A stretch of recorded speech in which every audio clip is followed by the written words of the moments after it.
What's going on, guys? Welcome back to the Fitness for Life podcast. I'm your host, Jackson Lohr, and today I want to talk to you about just a topic that I'm very passionate about because I see it happening all the time is people obsessing over things that are going to have really small benefits to their health. We in the industry we call this, or we refer to this as majoring in the minors. And so that's what I want you to stop doing. Is I want you to stop majoring in the minors. And what this often looks like is, I'll give some examples I've heard recently of, somebody is, hey, asking, the first thing they're asking is, what supplements should I take? The first thing they're asking is, should I be taking this particular collagen powder? What brand of XYZ should I be taking? Should I be, eliminating seed oils from my diet? Should I be focusing on getting dyes out of my diet? Should I be focusing on all these different things? And, other things that I've heard lately, vibration plates are on and off becoming more popular. Again, not a bad thing, certainly can benefit, but something that's going to overwhelmingly improve your health, especially if you're not controlling for the larger things that we often talk about. I mean, I'll talk about, what are the major things here in a moment. Another example is like a rebounder, right? A lot of people that I've spoken to, or a number of people I've spoken to, they use that solely as their exercise for the day. And yes, it does have benefits, but because of the nature of what it does, it's not, giving you the results that you need, because you're needing strength training, when in reality you're taking that away when you use something like a rebounder. Does it have benefit for draining fluid? Yeah, absolutely, sure. I'm not going to disagree with that, but it's not one of those things that's going to move the needle for your health in a big way. So let's talk about what those things are, because they're relatively straightforward, relatively simple. I'll start on the nutrition side of things. We can easily get caught up in a exact number of, for example, protein. What's the exact number of grams I need of protein for either weight loss or muscle gain or improved health? We can dive into that. Sort of, the answer is that it sort of depends, but I will also say, like, hey, if you're just taking in a good amount of protein each day or each meal, if you have a reasonable protein source each meal, meaning, you have at least, 20 to 30 grams of protein with each meal, you're going to be checking off that bucket for, the minimum. You're going to be filling that bucket for hitting the minimums for what you need. Now, is it optimal to get more? Absolutely, yes. Is that true for exactly everybody? Not necessarily. If you're much smaller, that might be all you need.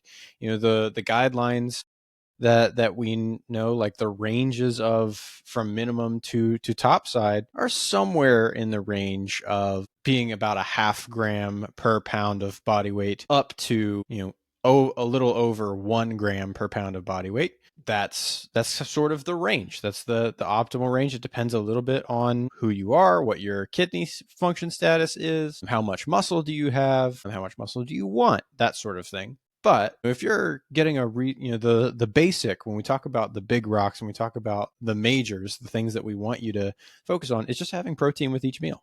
Like that's really it when you break it down. If you saw my show last week with Tom Shepard, that was one of the things he mentioned, is like, you don't have to reinvent the wheel. You don't have to think of these things that are, what's the exact protein timing, and, do I need to make sure I get X grams of, carbs and proteins exactly mixed, at a very specific time? No, not necessarily. If you want to have 100% the optimal thing, sure, but that's, 99% of people don't need that. They just need, hey, what's the kind of basic recommendation here? So my recommendation is, yeah, if you're somebody who thinks you need more protein, start by focusing on getting a little bit with each meal. And like I said, that range usually is in the 20 to 30 grams range as an initial approach to it. You can have more, you can have less, ideally more. Moving on to something I think is also important, is just, instead of worrying about, okay, what exact foods, what are the exact anti-inflammatory foods that I need to eat.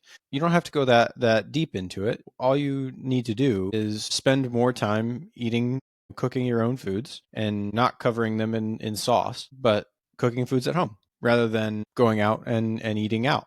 You're the amount of times that you eat out versus the amount of times that you cook a full meal at home. That's a big indicator of a healthy nutrition pattern. You're much more likely to eat something nutritious at home, regardless of who you are. If you're making that food for yourself, preparing that food for yourself at home, obviously not if you're just throwing like a pizza from the freezer in, but if you're making food for yourself at home on the regular, rather than getting takeout, rather than eating fast food, rather than eating out at a restaurant, you're going to be healthier than you would otherwise. Limit those things to once a week or even less if you can. Another thing when it comes to nutrition, do I need all these different supplements? Probably not. No. Most people are going to benefit from collagen. Most people are going to benefit from some form of vitamin D. And then some people, depending on what your circumstances, if you have trouble with sleep, magnesium might be helpful. If you have trouble with getting enough sunlight, getting enough, having bone density, like there might be some vitamin C requirements, there might be vitamin K requirements, there might be some iron requirements, like those sorts of things, right?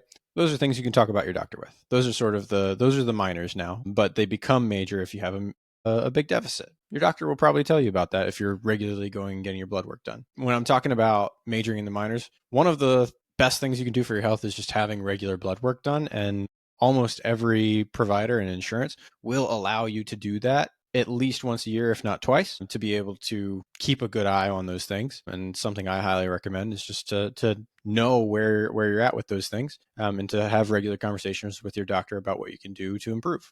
Kind of moving on from nutrition, right?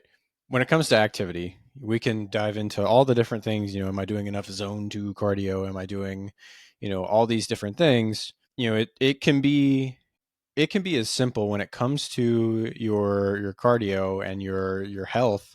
It can be as simple as lifting something that's challenging for you, doing a handful of movements 2 or 3 times a week, and doing that consistently, and then walking regularly. Maybe playing a sport if you enjoy doing so, right? Adding that in.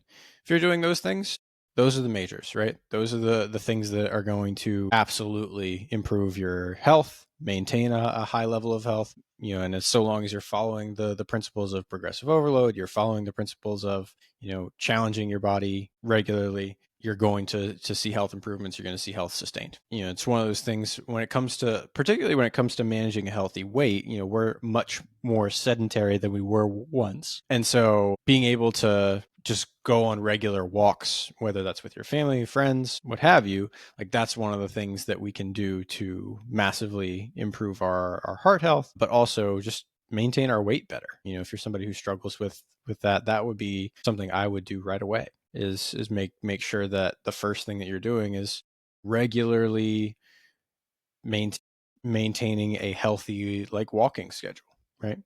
When it comes to, I'll say one thing on weight management. When it comes to nutrition, when it comes to weight management, like one of the big things is just having a good understanding of, what are foods that are calorie dense versus what are some foods that are not. If I'm eating a lot of foods that are calorie dense, I'm probably going to gain weight because they're not going to fill me up in the same way that those other foods would. And on the opposite end, having a good knowledge of, hey, here are some foods that are not so calorie dense, which means I can eat a lot more of them without eating as many calories. Having an idea of, hey, what are those foods, so that I can know, all right, whether I want to gain weight or whether I want to lose weight. Most people are going to be in the I need to lose weight category. If that's you, having those knowledge of, hey, what are some foods that are not calorie dense that I enjoy, and having a list of them, say, all right, I'm going to keep these stocked. If I need to lose weight, I'm going to keep these stocked in my pantry and in my fridge. One of the easiest things you can do to help yourself be in a calorie deficit. So long as you're tackling those other things, that's one of the easy things to do. When it comes to, I'll kind of shift focuses from the calorie deficit to, it goes without saying, but when it comes, people talk about, do you have the exact sleep routine? Do you have, all these different things? Like, big when it comes to big rocks and doing the majors when it comes to sleep and sleeping appropriate times, it's important just to make sure that you are getting to bed at a reasonable time on a regular basis so that you have the opportunity to sleep somewhere between 7 and 9 hours a night. Now I know I'm a young parent. I have young kids. I know for some parents, young kids, that is nearly impossible. My heart goes out to you. For those who do have actual control of that schedule, one, take advantage of it, because there's others who don't have that opportunity. But two, be disciplined enough to say, you know what, this is going to be my bedtime on a regular basis. Try and keep that consistent, and most people are going to benefit from doing that before 10 o'clock if they can. Being in bed in that window before 10:30 is going to be beneficial for most people, and then sleeping as much as you can there. So I think that we can talk about what the exact details of the routine, the sleep routine, might look like. In general, just get off your phone for a little bit before you try and go to sleep. Get away from the TV, get away from a screen for a little while, let your brain cool down. Don't do a super hard workout right before. Don't take a super hot shower right before. All those things make it harder. Don't eat a super big meal right before. All those things make it harder for us to fall asleep. I'll talk about that more in other videos, but that is, another thing is sleep. And then if you're somebody who, so we've talked about what are the basics from a exercise standpoint, from a sleep standpoint, from a nutrition standpoint. In general, your health, the last big pillar of taking care of your health is really what are you doing with your mind. And a lot of times that comes in the form of, are you caring for yourself, and what relationships do you have that are worth pursuing, that bring you life, whether that's a church community, whether that's particular one-on-one friendships, whether that is your family, your friends. Those are the things. It sounds corny, but those are the things that actually benefit our health, is to pursue those relationships and to make sure that they're a priority, and that we're caring for others and enjoying life with one another. Isolation is certainly not good for our health, and we see that with all sorts of types of people and people in different situations. So if your health is struggling and you notice that you're isolating yourself, please reach out to your friends, reach out to your family, and make sure that you are getting out and doing something that you enjoy. That's sort of the big rocks. What I'll say is, when it comes to when is it appropriate to get into the minutia, the little things that affect us. I think once you have controlled for, all right, I'm consistently doing these things that are going to benefit me. I'm consistent. I have a good routine. I'm sleeping regularly. I'm eating, let's say 6 days a week. I'm eating really well. I am, I'm not eating an excess amount of sugar. I am, getting a minimum amount of protein. I'm walking every day. I'm lifting 2 or 3 times a week. If you're doing all those things, now you have the opportunity to say, okay, I've been doing that for quite some time. I'd like to increase, to take it to the next level. I would say tackle one thing at a time, and tackle the thing that you feel is the most in need of improvement. For example, if you feel like, your cardiovascular health, maybe you have family you have family history of poor cardiovascular health. All right, maybe now it's time to look into, maybe it's a supplement, or maybe it's a peptide that helps with your supplemental health, with your cardiovascular health. Maybe we focus on the different types of cardio. We focus on, all right, now maybe we're doing some zone 1, zone 2, zone 3 cardio. Maybe now we're doing various distances and intensities and methods, right? We might not just be running. We might be rowing. We might be doing a stair stepper. We might be on a bike. We might be, in an actual boat, doing, like a canoe or a kayak rowing. And those are the different things that we can do, is tailor those methods to what you personally need. So that's important to think about as well.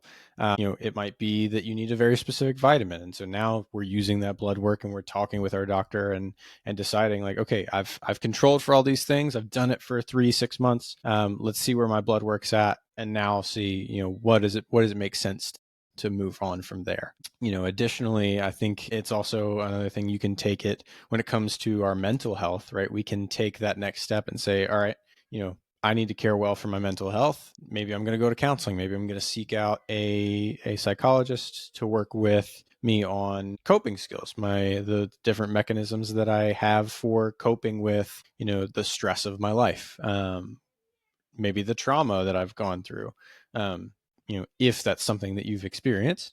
And then, how do I do that well and still foster good relationships around me? Those are different things that you can then kind of take to that next level, and you can invest some more time in. Some of the tools and tricks that I mentioned at the very beginning, do they have their use? Yes. Are they, you know, overblown? Are they, things like the sauna and the ice bath, and are they overblown, the benefits? Yeah, absolutely. I mean, I think a lot of times they're used and widely spread because they're easy, right? They don't require work, and they make you feel like you're doing something. And you might be, but in reality, you would be better served by pursuing some more challenging endeavors, such as hard resistance training, or cardio of a variety of intensities and time frames. Hopefully that's helpful for you guys. Hopefully you can see, like, hey, we don't necessarily need to tackle all these little individual things before we get the basics in place. And what I would say is, if you listen to all that and you're like, man, I am doing none of that right, that's okay. I'd say you're probably in the majority. And I'd also just encourage you to, like, pick the thing that you feel like you need the most help on and start there. There's plenty of content out there. You can find good information. Pick one, start there, work on it. When you feel like you're consistent, get to the next step. Hopefully that was helpful for you guys. Thank you guys for tuning in. As always, if you like what you heard, please leave a review, leave comments, like this video, and don't forget to subscribe to get the latest updates. I really appreciate you guys tuning in. Thank you, and we'll see you next time.